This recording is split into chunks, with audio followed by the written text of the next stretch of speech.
Di sebuah gang sempit kota Makassar, seorang bocah 8 tahun terduduk lemah. Tangannya memeluk perut yang kosong, matanya nanar menatap dunia yang terus berlalu tanpa peduli.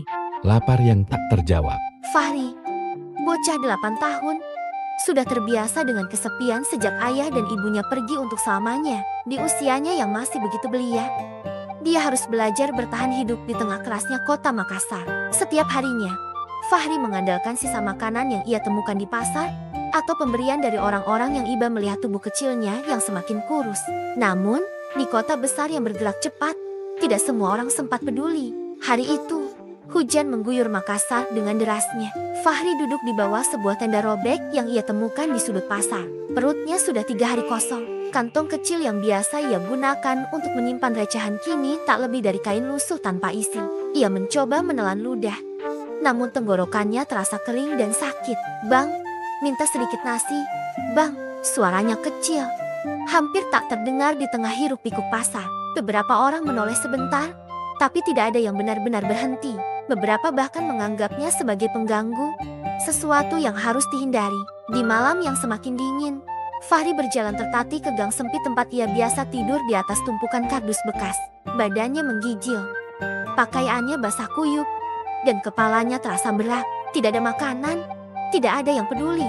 Ia memeluk dirinya sendiri, mencoba mengusir dingin, tetapi rasa lapar di perutnya jauh lebih menyakitkan. Ia mengingat kembali senyum ibunya. Betapa hangat pelukan itu dulu. Ia teringat nasi goreng sederhana yang sering dimasak ayahnya saat malam. Namun, semua itu kini hanya menjadi bayangan samar yang terasa makin jauh. Di ujung gang, seorang wanita parubaya melintas, membawa kantong belanjaan. Fahri mengumpulkan sisa-sisa tenaganya, mencoba berdiri dan berjalan mendekat. Namun tubuh kecilnya ambruk sebelum ia sempat berkata apa-apa. Wanita itu menoleh, melihat Fahri yang tergeletak dengan nafas tersengal-sengal. Namun ia hanya melangkah lebih cepat, takut terlibat. Fahri mencoba memanggilnya, tapi suaranya tak keluar. Dunia di sekitarnya perlahan mulai gelap. "Buh, lapar," bisiknya, hampir tanpa suara. Keesokan paginya, sinar matahari menyinari gang itu. Fahri masih terbaring di tempat yang sama, namun kali ini dalam keheningan abadi. Tubuh kecilnya telah menyerah. Di tangannya masih tergenggam potongan kardus yang ia gunakan untuk melap perutnya yang tak terisi. Berita tentang seorang bocah kecil yang meninggal kelaparan di tengah kota Makassar akhirnya menyebar. Orang-orang yang kemarin berlalu lalang di sekitarnya kini merasa terguncang. Meski sudah terlambat, di sudut gang itu, sepotong kardus ditinggalkan dengan tulisan, "Aku hanya lapar."